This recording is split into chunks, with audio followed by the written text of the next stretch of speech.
Good morning, good afternoon, good evening, depending on if you are tuning in live and also depending where you might be viewing us from, or even if you are tuning in to the recording.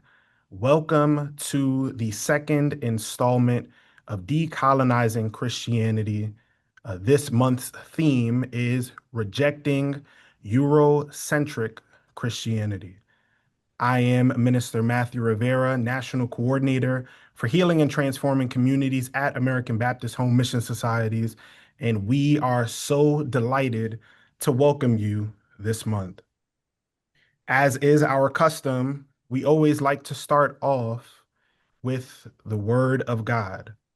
Today's reading can be found in the Gospel according to Matthew, the seventh chapter, verses 15 through 16a. I'll be reading from the New Revised Standard Version, updated edition, and the Word of God reads this way.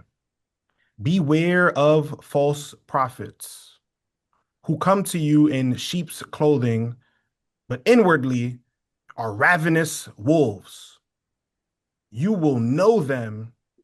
You will know them. You will know them by their fruits. Again, Justice Dialogues began in 2020 to help Christian citizens who work, live, and pray together to realize a more just society. The initiative reflects ABHMS's deep commitment to faith-rooted social justice and its mission to bring healing and transformation across the United States and Puerto Rico. Justice Dialogues is a convening of a nationwide, multicultural, intergenerational audience of like-minded partners to experience allyship, spiritual support, and opportunities through the exchange of thoughts and perspectives. And we are so delighted to welcome Dr. Miguel A. de la Torre to the Justice Dialogues platform. Dr. de la Torre is an international scholar, documentarian, novelist, academic author, and scholar activist. Since obtaining his doctoral degree in 1999, he has authored over 100 articles and published 50 books, 50 plus books, five of which won national awards. He is the professor of social ethics and Latina studies at the Iliff School of Theology in Denver. A Fulbright scholar, he has taught in over 10 countries. Within his guild, the American Academy of Religion, he is the recipient of the 2020 Excellence in Teaching Award and the 2021 Martin Marty Public Understanding of Religion Award. A scholar activist, Dr. de la Torre wrote the screenplay to a documentary on immigration and wrote an all-realism novel. Wow, what a bio. And that only captures just a portion of the gift that he is to the body of Christ for such a time as this. Here are some tech tips. Please keep yourself muted unless speaking. Use the raise hand feature to be unmuted. Turn on your camera if you're comfortable. Please be reminded that this conversation will be recorded and published on our social media platforms.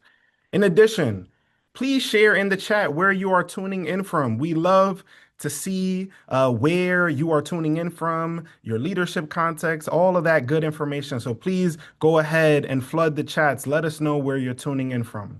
Finally, use the raise hand feature or the chat for Q&A after Dr. De La Torre finishes his presentation. Here are some more tech tips. As we named and lifted up, we are multicultural, we are intergenerational, and we are also multilingual.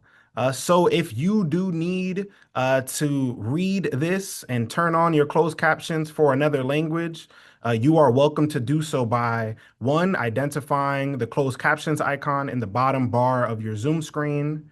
Then once if you don't see it, you can select more and then choose the CC on the toolbar. Then once the captions and translation menu opens, turn on the translation option as you see here. Then after that, you can select the language you'll be speaking in and the language you'd like to read the subtitles in, and then press save. Make sure we will make sure that we will continue speaking in the language we selected, which is English, and then you all will be able to see it in the language that you so desire. Finally, your menu should look like this as the image shows. If you want to turn off the subtitles at any point, again, tap the closed caption icon and then they will be disabled. And to turn it back on, you can simply tap the closed captions icon. Finally, each and every month that we gather, we try to live and abide by the respect guidelines to ensure that we have healthy dialogue. So please be sure to acknowledge intent and impact, use I statements, model empathetic listening where you try on another person's perspective, be sensitive to differences in communication styles, ponder, and before you speak, take a beat and ask yourself, what did I hear? How am I feeling in response? And ECT, examine confidentiality and trust. We ultimately want to make sure that this is an empowering, welcoming space for us to engage in this important dialogue. But now that I have finished and established our protocol, we are so delighted again to welcome Dr. Miguel A. de la Torre. So I will go and spotlight him for you all. Dr. de la Torre, welcome. The floor is yours. Buenas tardes. Muchas gracias por la invitación. I'm very honored to be here today. And I was asked to talk about decolonization. A while back, I wrote a book called Decolonizing Christianity. And when that book came out, one of the critiques that I kept receiving was that De La Torre does a great job in explaining what's wrong, but he doesn't provide us with any solutions. And I thought about that critique for some time, and I began to wonder, if you are an abused spouse in an abusive relationship, is it your responsibility to provide a solution to your abuse? You see, those who are oppressed in this country are always asked to provide the solution for their oppression. And I find that to be highly problematic. Many times I'm told I need to speak truth to power. But in all reality, power already knows the truth. And they know that by manipulating the truth, they can maintain their power. I instead choose to speak truth to the powerless. For they many times have their minds so colonized that their worldview becomes that of their oppressors. So in reality, the first step for liberation becomes the decolonization of one's mind. And part of that decolonization of the mind requires the rejection of all Eurocentric Christianity. And the reason being, white Eurocentric Christianity is detrimental to communities of color throughout the world. When the French had their revolution, and they were shouting from the streets of Paris, Liberté, Égalité, and Fraternité. That was never meant for the colonized people in Vietnam, in Haiti, or in Algiers. You see, liberty, egalitarianism, and fraternity was only for white French people. When I was a child, back in New York City, prior to the civil rights movement, I remember saying the Pledge of Allegiance. And when I got to the line, and liberty and justice for all, as a Latino boy, I already knew that did not apply to me. You see, we have created a system in where ideas like liberty and freedom only apply for those of the dominant culture. And they justify that segregation through a Christianity that they preach. In this last election, 8 out of every 10 white evangelical cast a vote for Donald Trump. And before we get on the evangelicals case, the vast majority of mainline Protestants and white Catholics also voted for Trump. Now, I have no idea how you all voted, but as a Latino man occupying a Latino body, this particular administration is damning to me. It scares me. I am a target, literally a target. I was mentioning before we got on that I'm on that professor watch list. To be a Latino in this country today is to live in fear, is to live in danger. So, whatever this Christianity is that motivated people to vote in a system that is damning to my people, I want nothing to do with that Christianity. As far as I'm concerned, that Christianity is satanic. James Cone said that at one time. James Cone said that any Christianity that does not deal with Jim Crow or slavery is satanic. I would update James Cone by saying any Christianity that says nothing about children, about Latino children in cages, or separation of families, or kidnapping us and sending us to countries that we've never been in is also satanic. So, as I said, I don't want to speak truth to power. They already know this. It is the powerless whose consciousness needs to be raised. And to be honest, Trump is not a new phenomenon. Both Republicans and Democrats are supportive of this form of Christianity that is more concerned with the justification of a global empire than following the gospel of Jesus Christ. So this Christianity has to be rejected. Now, I said that the name of my book was called Decolonizing Christianity. And to be honest with you, after the book was published, I'm beginning to wonder if that title is itself problematic. How can you decolonize Christianity when Christianity has been the major tool of colonization? Can you decolonize colonization? In other words, can Christianity even be saved? And maybe this Christianity, this message of Christ, has been so corrupted by empire, beginning with the Romans, that it is beyond reform.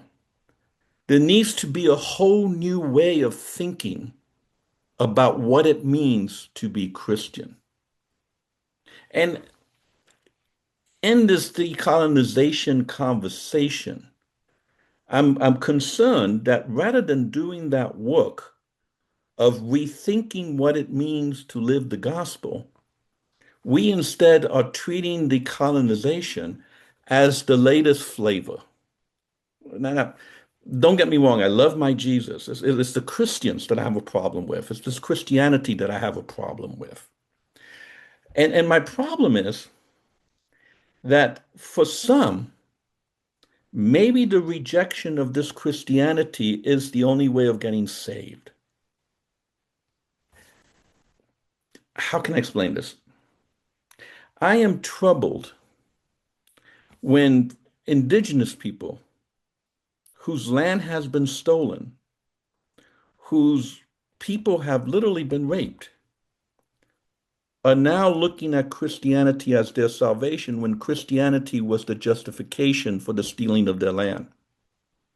Or Africans whose, again, bodies have been stolen and looking to Christianity as the salvation. And again, it's not Christianity itself, it's how Christianity has been captured by Eurocentric imperialist thought. So, how do we reject this Christianity, this Eurocentric Christianity that has done this type of damage throughout the whole world? The colonizer would always say that the purpose of the mission is to civilize and Christianize. And those two have been so molded together that I'm wondering, how do we begin to separate that? What becomes the post-colonial way of understanding Christianity?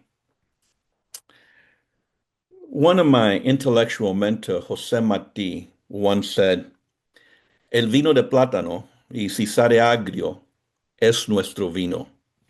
Now, for those of you who have yet to learn the language of the angels, let me translate that for you.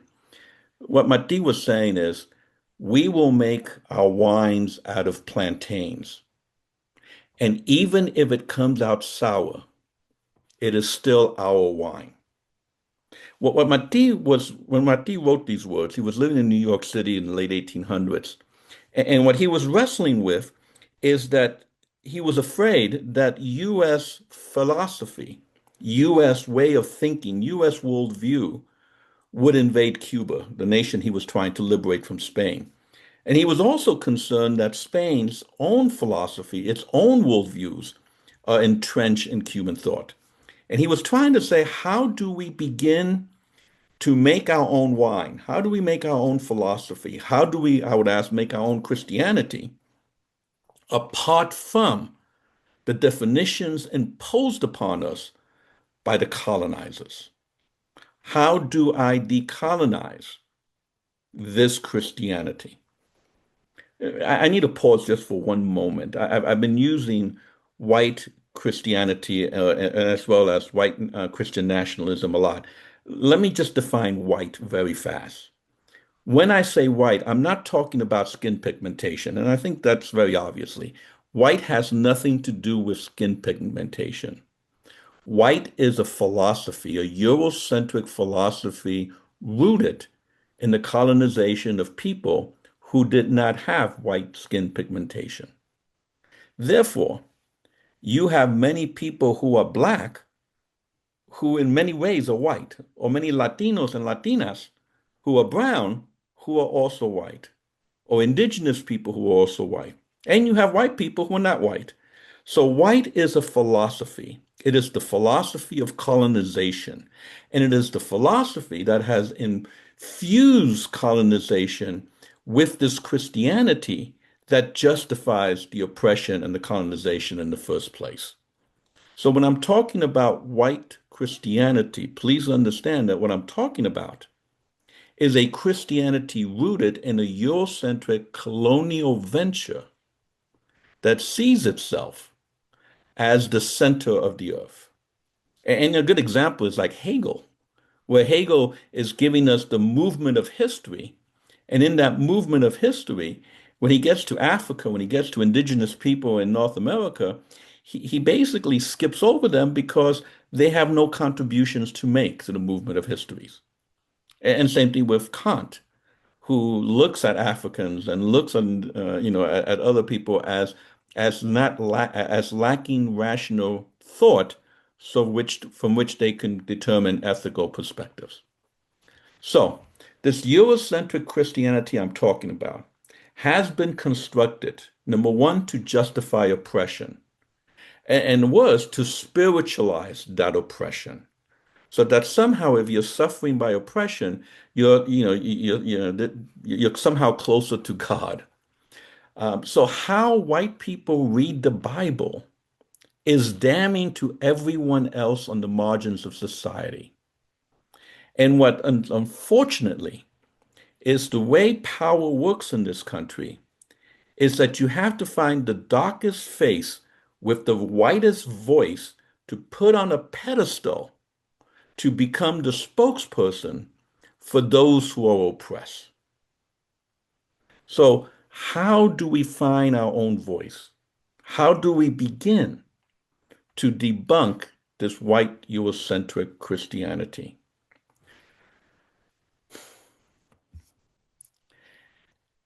I would argue that the way to do it is by what I've been calling an ethics para joder. Now, for those of you who don't know Spanish, I'm kind of glad at this point. because joder is a word that you never use in polite conversation. It's similar to a certain four-letter word that begins with F and ends with K. And what I'm saying by this is that when people are oppressed, they must develop their own faith tradition in a way that keeps them alive. Be wise as serpents, gentle as doves. You see, we live in a society where you have to go to the police department to get a permit from the police department so you could protest the police department for police brutality.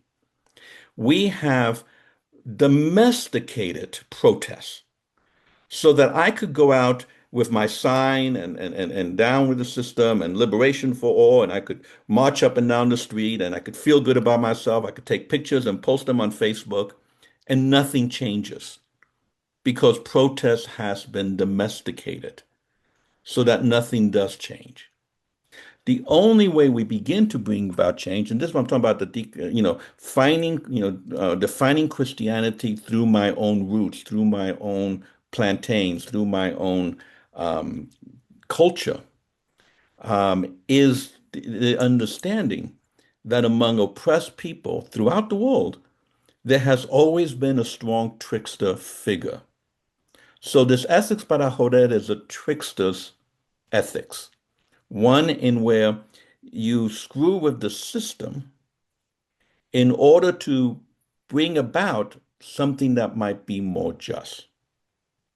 Now, what I use as my example is the Young Lords. I'm not sure if anybody's familiar with the Young Lords. They were a gang in New York back in my day in the late 60s, early 70s.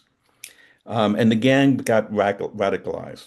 And they weren't a Christian group. I want to be very clear about that. But the praxis, the actions that they did, I think fits into what I'm trying to get at. What they did was they collected all the garbage on the streets of Spanish Harlem because it was filthy, and it fed into this idea that Latino are filthy people. So they piled up all the garbage on the corners. They called the sanitation department and say, "Come pick up the garbage," which they refused to do because at that time, in communities of color, the sanitation departments only showed up whenever they felt like it. So they took all those garbage back, went to Third Avenue, and set it on fire. The police came, beat them up, threw them in jail. But also, the New York Times started doing articles about the sanitation department. And because of that screwing with the system, by not following the rules of the colonizer, they were able to move towards something more just, where now they pick up garbage twice a week. But not just the government, but also the church. They went to the Primera Iglesia Metodista in Spanish Harlem. They wanted to talk to the pastor about having food programs, classes, lawyers to help the congregants. Pastor threw him out because they were communists. They showed up the next Sunday, picked up the pastor, threw him out of the church, and they nailed to the door the People's Church. And they began doing all these things, and the church was packed with people. They were screwing with the system. So I'm taking the plátano of our people, the culture of our people, and I'm trying to develop a way of doing Christianity that is rooted in that type of praxis. Um, and the other thing I do want to mention, part of my culture as a Latino, coming from specifically the Caribbean, is the African influence on my people, specifically the people from Yoruba, present-day Nigeria. And one of the symbols that they brought, not that they brought, that they brought to the Caribbean as slaves when my ancestors brought them as slaves, was the understanding of the Orishas, which are the quasi-deities of Yoruba land. And one of them is Elegua. Elegua happens to be my Orisha. Elegua happens to be my head. And Elegua is the ultimate trickster. So, how do I develop my faith through my culture where you have this very strong trickster image? And before you say, well, that's not Christian, that's a different culture. All of Christianity is syncretic. I mean, from the moment it went through Greek, I mean, you all developed the soul, which is nowhere in the Bible, and this duality of the soul and the flesh. All that is Plato. That has nothing to do with the Hebrew Bible or with Jesus. So all Christianity not only changes because of the culture it goes through, but it's also changed by the culture. So the culture and the faith are both changed. The reason you have a Christmas tree is because that has something to do with German worship of the gods of the forest. Matter of fact, God is the German word for for the deity of the forest. So all this, what I'm trying to get at is, rather than accepting the syncretic Christianity that developed among Europeans, what does it look like to have a Christianity that goes through my culture? And one of the things that it has done for me is to work on this ethics with a heavy trickster, which becomes a way that my people, not just my Latino people, but African Asians have always used tricksters in situations of oppressions. I have been speaking for 19 minutes and 10 seconds. I was told 20 minutes, so I'm going to stop there and we'll go ahead and do any kind of Q&As. Well, thank you so much, Dr. De La Torre, for an amazing presentation.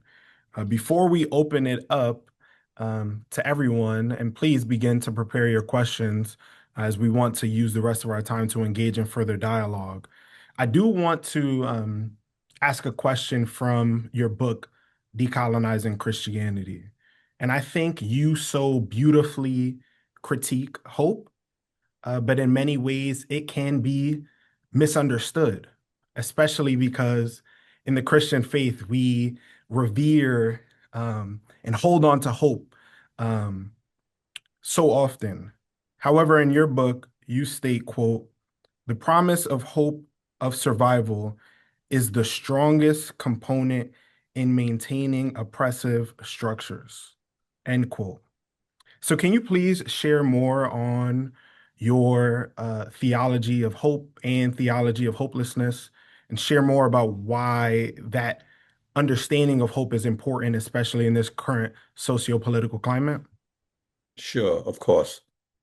So I went to Auschwitz a few years back, and when I walk underneath those gates, there's a sign that says, "Work will set you free."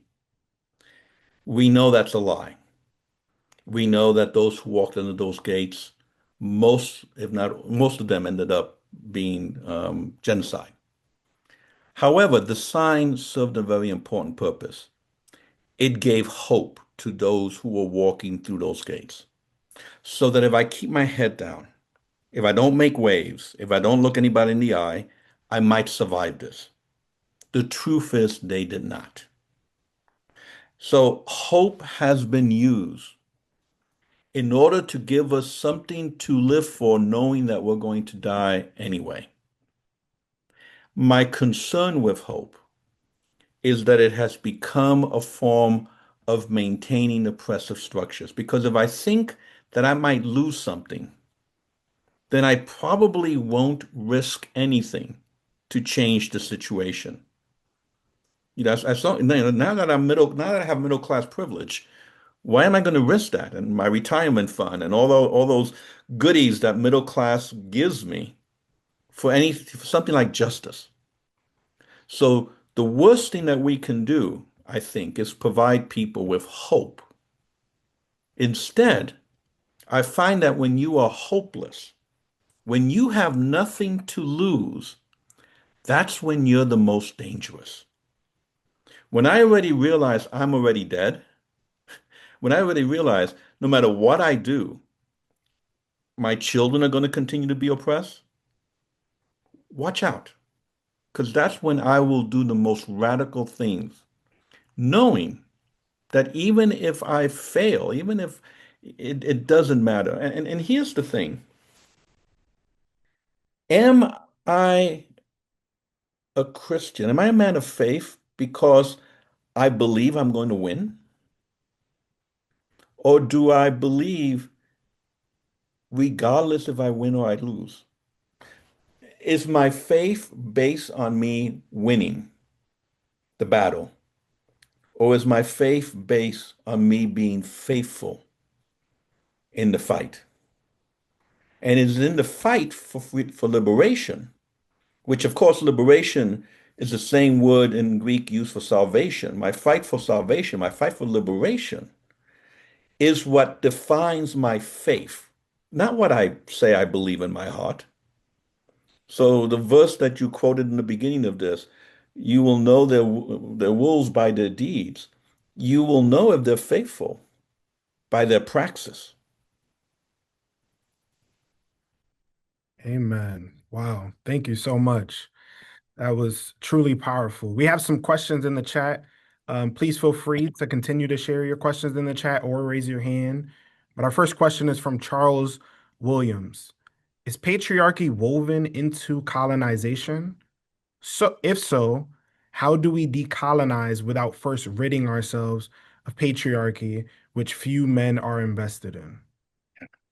I would say all forms of oppression are rooted in patriarchy, all forms of oppression. When how can I say this?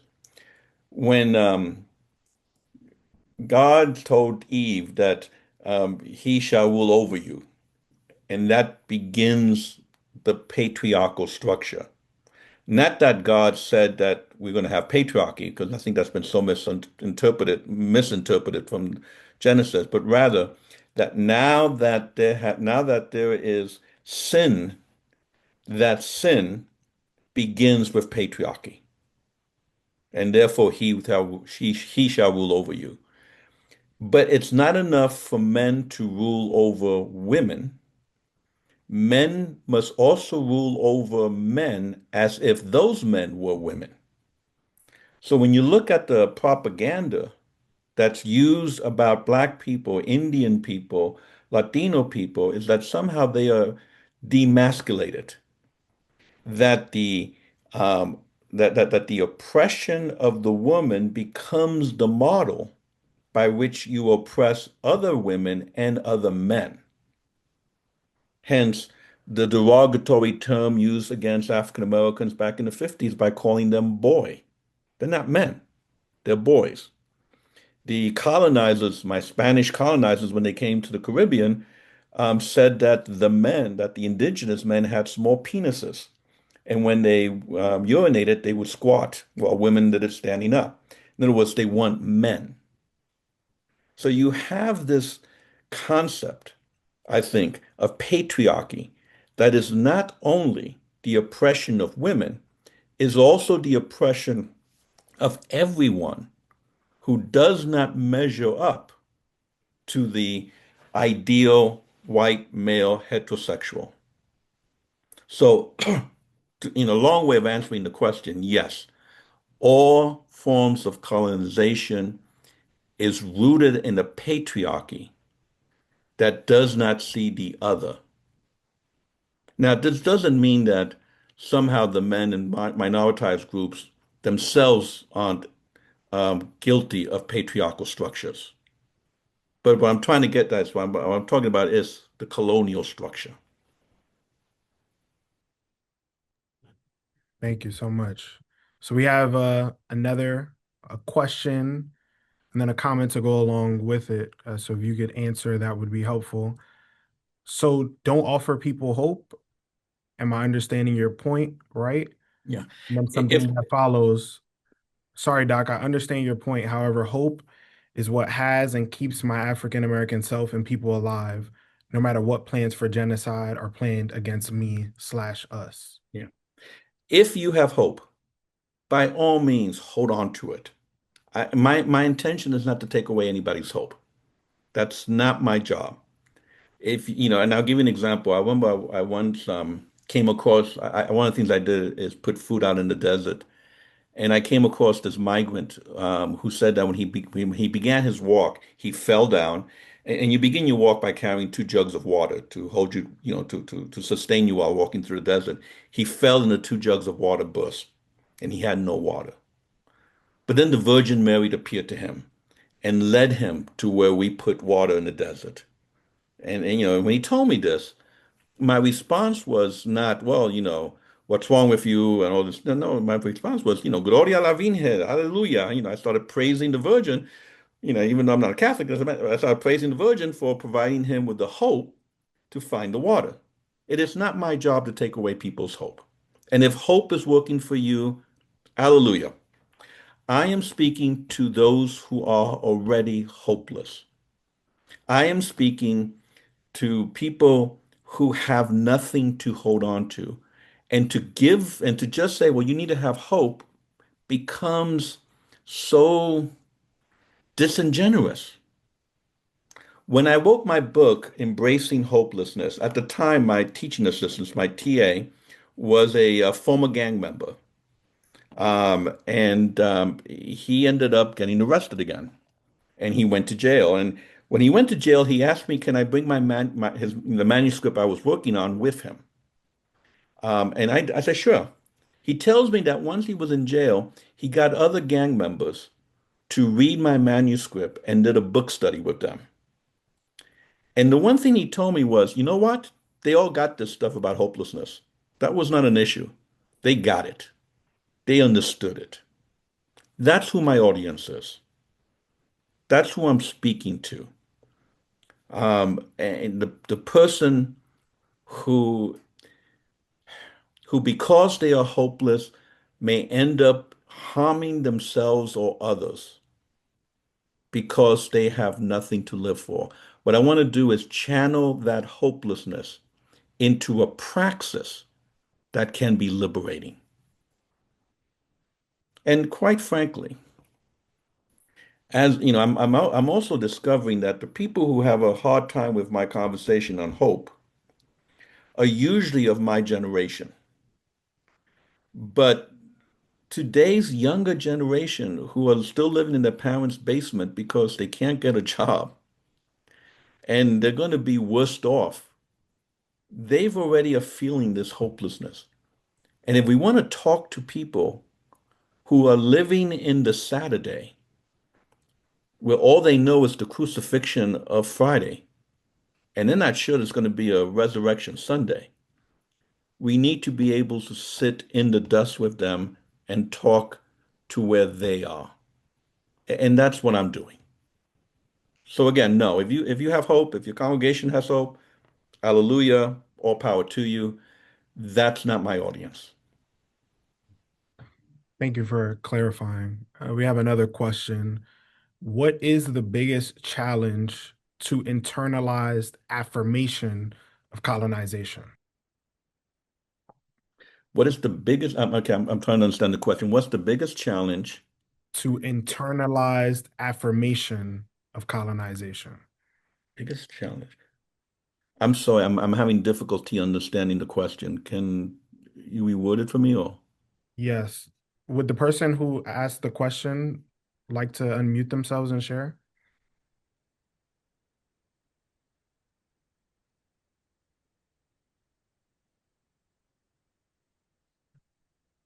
We'll give it more time in case they get back to us. Let's see. We have another question in the chat from Jim Hopkins. I am reading the Apocalypse of John. Are there ways that you see that book as an anti-colonial text? Oh, that's a good question. Matter of fact, one of the books I'm working on right now is on the apocalypse. So I'm spending a lot of time in the book of Revelation right now. Um, I think definitely that when whoever wrote it, John of Patmos wrote that book, um, probably not John the disciple. Um, he was writing against an empire, the Roman Empire. Um, and and definitely dealing with the problem of the beast and the empire. But I want to say it's not just John, the John of Patmos, who has given us a decolonizing text. Jesus constantly is saying decolonizing things against the empire of his time as well.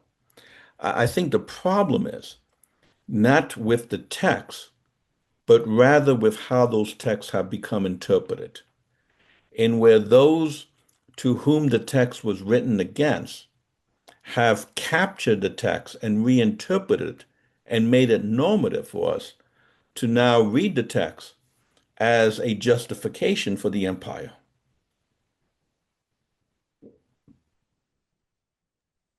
Perfect. Thank you. So it looks like we have some more understanding. So I'll ask the question again, and then I'll add the second part that they shared with me in the chat. So the question again, what is the biggest challenge to internalize affirmation of colonization? And then by internalized colonization, when the oppressor when the oppressed agrees with the oppressor, what concepts slash feelings need to be overcome or deconstructed? Okay, I understand the question now. And I thought that's what it originally meant. I just want to be sure. So okay, let me give you an example. When I was 20 years old, 22, 23, young, hot Latino man, my hair was down to my shoulders. I had a red, fiery Capri, and I was driving from Miami to New York City back in the early 80s. And, here I am, I'm cruising down the New Jersey Turnpike. My windows are down, my hair's flapping in the wind. I'm listening to the Gran Combo on my 8-track tape. And all of a sudden, I get pulled over by the New Jersey patrol.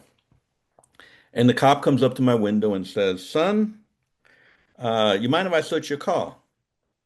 To which I said, "Sure, well, go ahead. I mean, they have a gun, I don't, so go ahead and search." So he's searching my car, and as he's searching my car, I asked him, "What are you looking for?" And he says, "Well, young Latino men with Miami license plates usually are trafficking cocaine to New York City. So, we're just being vigilant." He found nothing, so he gave me a ticket and sent me on my merry way. As I was leaving, what went through my mind was not the indignation of being stopped while under the influence of driving as a Latino.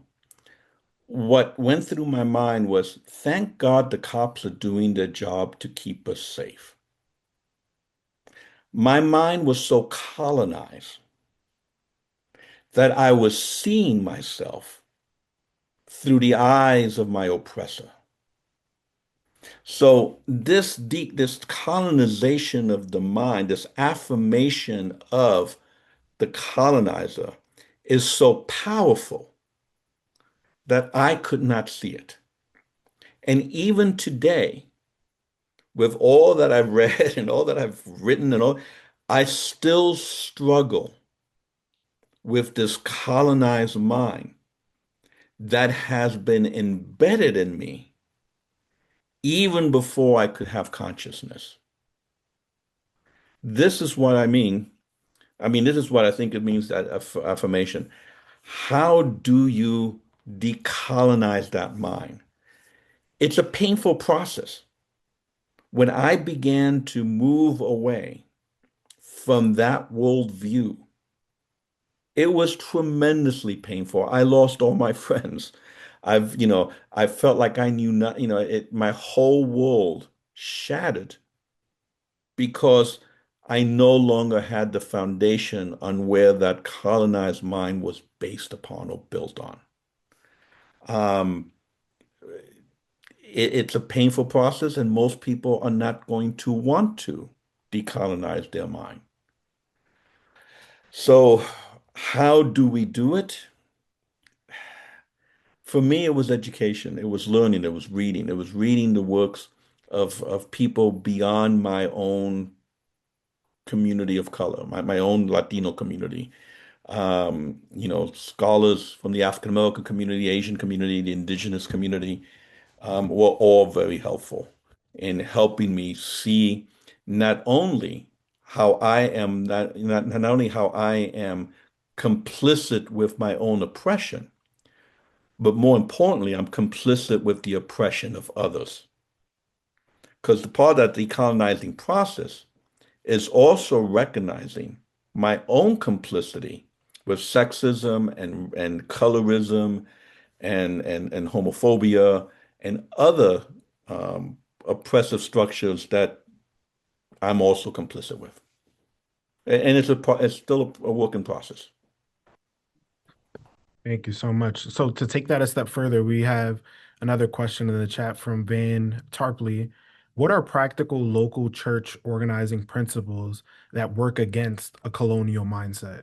In my lifetime, I have seen many Baptist and non-denom congregations move largely from a corporate slash Robert's Rules of Order polity to what looks like a king and council top-down model. That does not seem to be progress. Thoughts? Yeah, no, it's not progress. So if you're talking about praxis, how to move a church. And by the way, let me begin by saying I did pastor a church once and I got kicked out after 9 months. So I'm probably the worst person to ask advice about how to run a church. But I just want to make that clear before I give any advice. Understand the source from where it comes.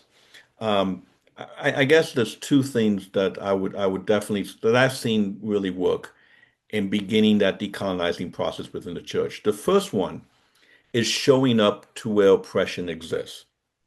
So for me, I would say come down to the border. There's programs like Border Links, No More Deaths, that will host a church for a week, and you'll walk the border and put water out, and talk to migrants. And what happens is when those individuals come back to the church, when those church members return to church, they're so on fire that they will evangelize the church for you. You don't have to do anything.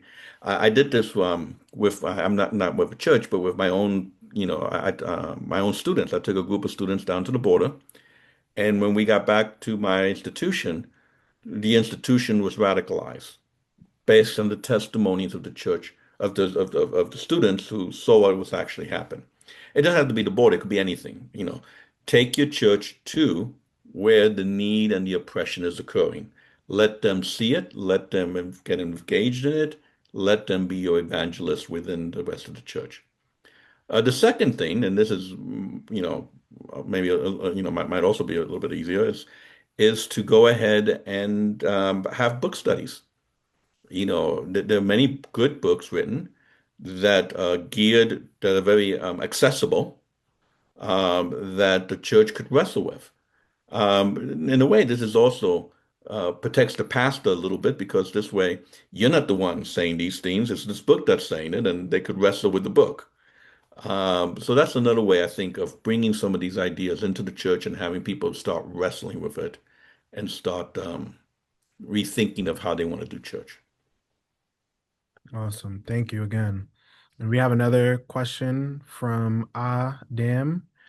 Dear Dr. De La Torre, as a theological student, I am very grateful for your powerful sharing for the first time. Indeed, we cited your works frequently. My name is Adam, and I belong to the Kachin indigenous group from Myanmar.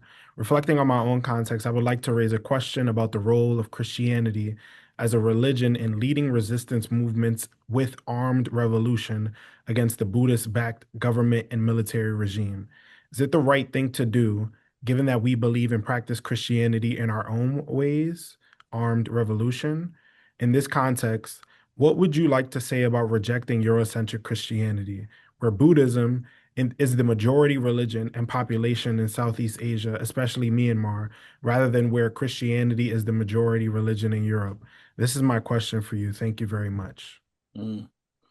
It's a good question. If I understand it correctly, it's really asking, can one use violence for liberation within a context of oppression, specifically in Myanmar? If I understand, that's the question. Um, I used to like to quote Cesar Chavez before we found out some of the problematic things that he did. But he did say a quote that I want to use anyway. He once said, "I am not a violent man. I'm not a non-violent man. I'm a violent man trying to be non-violent." Obviously, he was very violent towards women, and that's unfortunate. But the quote I want to still hold on to, "I am not a non-violent man. I'm a violent man trying to be non-violent." I've really embraced those words because my concern with nonviolence is that it's usually imposed by those who are in domination within which are part of the dominant culture. In other words, they're the ones that are mostly telling minoritized communities, don't be violent, you have to be nonviolent. That's something for those communities to decide for themselves. Um, Again, I'm not nonviolent. I am trying to be nonviolent. Um, Saying all that, I do know that in my attempt to be nonviolent, if you touch the hair of one of my children, I'll rip your heart out in Christian love. Um, I know the extent of my violence. So, and this is something I've been wrestling with for the last 15, 20 years, and I don't have an answer. I'm wrestling with this. I'm trying to be nonviolent. That's my goal. But I know if you touch one of my kids, it's a whole different ballgame. So I don't want to advocate violence. I know the situation in Myanmar. I have two PhD students who are from Myanmar, and we have these conversations often. Um, I look to the Chiapa rebels. Their community comes together and they decide when they're going to be violent and when they're going to be nonviolent and what that violence looks like. Again, I'm not sure if that's the answer, but the thing is, we live in a violent world, and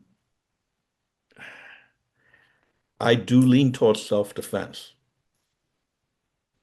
I know that's an unsatisfactory answer because it's unsatisfactory to me. It's something I am wrestling with, and that's the best I can say. That's the most I can say. I'm wrestling with this. I'm not in that situation. I'm not there. So it's not really, it's hard for me to say what should and should not happen. Mm.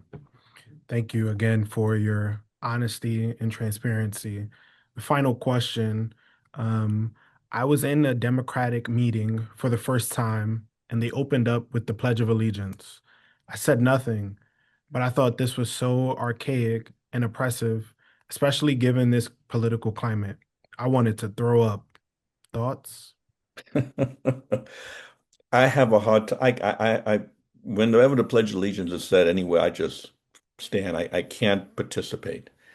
Um, and I can't participate for several reasons. Number one, I know it doesn't apply to me. But more importantly, the idea of the flag and the pledge has been so hijacked that authoritarianism has wrapped itself around that flag, that even if that flag was to be a symbol of freedom or democracy, it has lost that.